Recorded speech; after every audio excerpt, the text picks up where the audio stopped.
Bonjour, Patrick, végétosphère, j'espère que vous allez bien. Aujourd'hui, les jardinières d'automne, les jardinières d'hiver, est-ce que vous faites ceci? Est-ce que vous pratiquez les jardinières d'hiver? Moi, je vous invite à le faire et c'est tout de suite sur Végétosphère. N'oubliez pas le petit pouce bleu et n'oubliez pas de vous abonner. Shall we begin? Eh bien, les jardinières d'automne, les jardinières d'hiver, quelque chose qui n'est pas très pratiqué.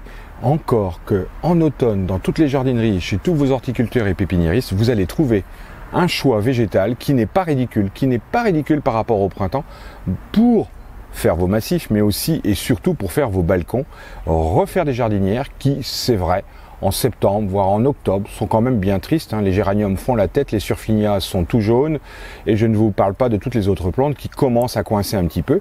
Certains endroits, on a déjà eu des gelées, pas partout, mais les jardinières d'été, on peut considérer que c'est terminé, en octobre en tout cas. Et avant la Toussaint, comme je l'ai déjà dit, les jardineries, les pépinières offrent un choix assez incroyable de petites plantes qui pourraient trouver vraiment un usage sympathique au balcon, sur votre terrasse, un peu partout en tout cas, voire en massif évidemment. Mais le but pour moi ici et aujourd'hui, c'est de remplacer les jardinières d'été et les géraniums et tout ce qu'il en est. Alors, je vais essayer de vous énumérer. D'ailleurs, vous retrouverez à la fois dans la vidéo et dans la description les différentes plantes que nous connaissons et qui sont vraiment très intéressantes pour les jardinières d'hiver. Peut-être d'abord un peu d'histoire quand même, parce que les jardinières, les balconnières et autres suspensions, on retrace ça au XIVe siècle. C'est vous dire, ça date pas d'aujourd'hui. Au XIVe siècle, on a dû faire un acte royal pour réglementer l'usage et la pratique des suspensions et des bacs qui pouvaient tomber, ma foi, dans la rue et sur les passants en contrebas. Donc ça, c'est a priori la première note écrite qu'on peut retrouver sur Paris concernant la réglementation et la pratique des balcons fleuris. C'était la petite bourgeoisie qui commençait à décorer ses balcons à l'époque. Évidemment, pour nous et pour vous, les jardinières, c'est d'abord une affaire de printemps. C'est là où on se rue dans les jardineries, chez les horticulteurs, et c'est là où on fait son choix de surfinia, de pétunia et autres géraniums. Il y a tellement de plantes pour le printemps et l'été que c'est vrai qu'on se focalise là-dessus. Arrivé en septembre, octobre, franchement, moi je commence à mettre tout ça au compost. Je le mets au compost, je ne le mets pas à la déchetterie parce que c'est quand même quelque chose de très intéressant. Et je m'intéresse aux jardinières d'automne. Donc les jardinières d'automne, vraiment, ont l'avantage de durer 5-6 mois, c'est-à-dire voire plus longtemps que celles que nous pratiquons au printemps. Rendez-vous compte, je l'ai fait en fin septembre, début octobre, et je vais les éliminer, en tout cas, je vais les remplacer par les jardinières d'été vers le mois d'avril.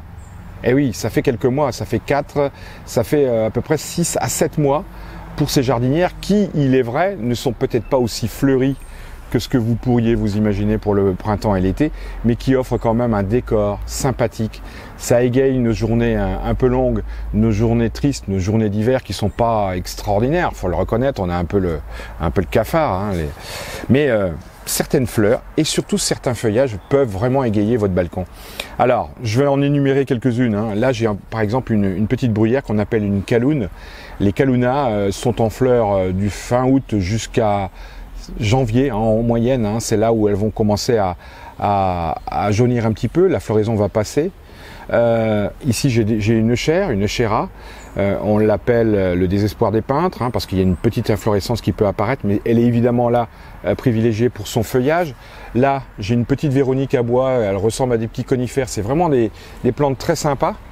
Ici j'ai un Calocéphalus, là j'ai un petit sédum qui est en fleur. Alors il est en fleur maintenant, le sédum va s'endormir. Ah oui, il va s'endormir mais pas mourir. La plupart des plantes que nous mettons dans nos jardinières d'hiver ne meurent pas. Eh ben, vous m'en direz tant, parce que les jardinières d'été, grosso modo, si vous n'avez pas la capacité ou une serre ou une véranda pour les garder, les multiplier, c'est fichu. Eh bien là, c'est pas fichu. En avril, on reprend ces plantes et on va les replanter dans le jardin. Pour la plupart d'entre elles, elles vont pouvoir repartir et repousser. Voilà, la Calouna dans un massif de terre de bruyère, ça va très bien. Ici, j'ai une petite pensée une violette. Alors elle n'est pas vivace, mais elle est quand même très florifère en hiver. Laissez toujours un peu de place pour les primes verts. Les primes verts ne sont pas disponibles en octobre. Elles vont arriver en janvier, février pour les premières. Laissez toujours une petite place dans votre jardinière pour pouvoir y apporter ces primes verts qui vont littéralement colorer et illuminer la jardinière dès le mois de février, on va dire, hein, après quel que soit l'endroit de France où on se trouve. Des graminées, toujours très intéressantes parce qu'elles sont non seulement vivaces, mais elles sont persistantes. C'est-à-dire que le feuillage va rester décoratif une grande partie de l'année. Alors j'ai de loin pas tout ce qui existe sur le marché pour pouvoir faire de belles jardinières. Encore une autre graminée. Évidemment, moi je suis fan du chrysanthème parce que c'est une fleur évidemment représentative de l'automne, de la Toussaint et du cimetière. Elle est cantonnée au cimetière alors qu'au Japon c'est la fleur de l'amour. Moi je considère le chrysanthème comme la plus belle fleur de l'année et je l'utilise évidemment en plus et hors du cimetière parce qu'elle est tellement florifère. Particularité du chrysanthème, hein, il fleurit en période de jours courts, donc quand les jours raccourcissent, lui il induit sa floraison, il monte en bouton et c'est parti pour une superbe floraison qui peut durer longtemps. Là c'est un pompon.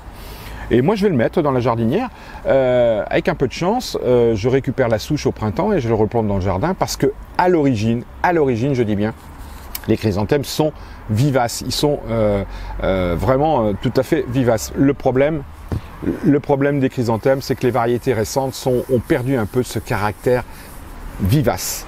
Qu'est-ce que je peux vous citer encore? Ah oui, il y a quelque chose qui est hyper important dans les jardinières d'hiver. Alors là, j'aurais pu mettre un petit conifère que je n'ai pas pour l'instant.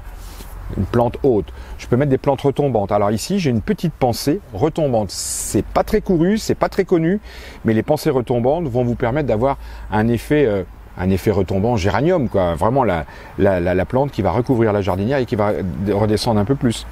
Oui, ce qu'il faut vraiment privilégier dans les jardinières, parce que vous me direz, mais ça fleurit pas tellement. Eh oui, il y a moins de fleurs qu'au printemps et en été, ça va de soi, mais il y a quand même quelques fleurs. J'ai cité les violettes, les pensées, les primes verts, le chrysanthème au début, la calouna.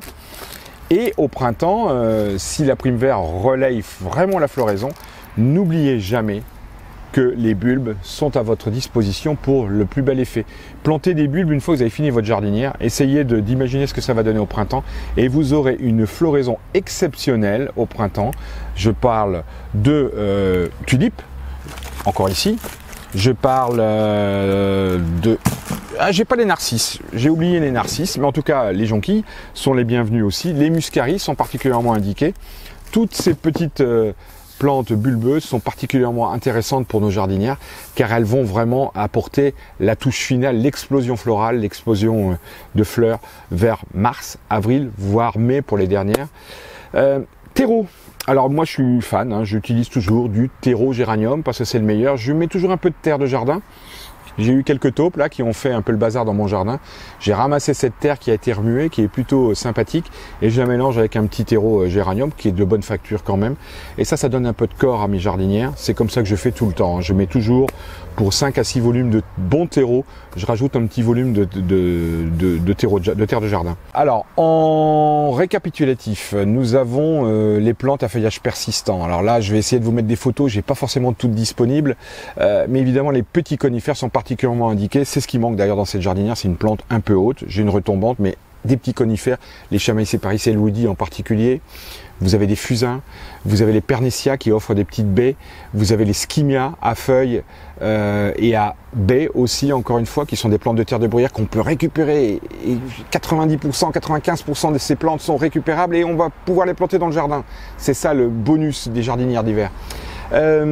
Vous avez des plantes bisannuelles, alors je parle des violettes, des pensées, des primes vertes, des pâquerettes, des giroflées, qui sont des plantes vraiment extraordinaires et qui vont exploser pendant l'hiver, en début d'hiver ou à la fin. Les plantes à floraison d'automne, alors là évidemment il y a le chrysanthème qui est de souche vivace mais pas totalement. Vous avez les cyclamènes qui sont magnifiques à cette époque de l'année, mais qui ne sont pas persistants, hein, c'est comme ça, mais en tout cas on en trouve vraiment beaucoup dans toutes les jardineries jusqu'à la Toussaint.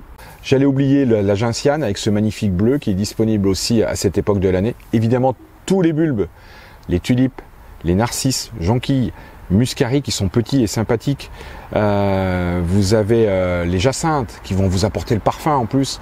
Alors il y a un petit bémol avec les bulbes, c'est que s'il y fait moins 30 et que vous êtes en altitude, évidemment que ces jardinières vont souffrir. Alors les plantes ici vont résister, mais le bulbe, parce qu'il est hors sol, parce qu'il est dans un volume de terre très petit, risque de geler et donc vous ne verrez rien sortir au printemps. Ça c'est le risque pour les régions les plus froides. Mais malheureusement, vous le savez, on a des hivers qui sont quand même de moins en moins froids. Et quand on a une période de froid, ça ne dure pas 10 ou 15 jours, parce que c'est là où ça coince véritablement. J'allais oublier les plantes à baies décoratives. Je vous ai parlé du Gaultheria qui sent vraiment le camphre, des Pernetia, des Skimia à baies, qui sont vraiment des plantes très sympathiques parce que les petites baies apportent une touche de couleur. Et pour tous ceux qui recherchent les plantes retombantes, parce que c'est un peu quand même le but pour les jardinières, c'est d'avoir cet effet retombant. Alors la pensée retombante, les Lysimac, les Adjuga, donc ce qu'on appelle communément le bugle, sont des plantes qui vont avoir cette capacité de dégringoler un petit peu, certes pas comme le géranium, mais quand même on a de quoi décorer ces belles jardinières. En résumé, les jardinières d'hiver, les jardinières d'automne, c'est quelque chose que je vous invite à pratiquer parce que c'est vraiment du plus bel effet. On s'émerveille de voir ce qui se passe dans nos jardinières en hiver. En fait, on y est beaucoup plus attentif. Les jours, comme je l'ai déjà dit, sont plutôt courts, tristes. Et quand je suis devant la cuisine à la baie vitrée, je vois mes petites plantes et les petits bulbes qui poussent. C'est un petit bonheur en fait. C'est vraiment un petit bonheur de voir pousser ça. En fait, j'y suis beaucoup plus attentif que pour les jardinières d'été qui sont de toute façon connues, reconnues et on les pratique systématiquement. Jardinière d'hiver, je vous invite à essayer un petit terreau géranium, quelques plantes et c'est parti et vous verrez, vous ne serez pas déçus. Je vous dis à très bientôt sur Végétosphère, n'oubliez pas de vous abonner et n'oubliez pas le petit pouce bleu. Au revoir. Shall we begin?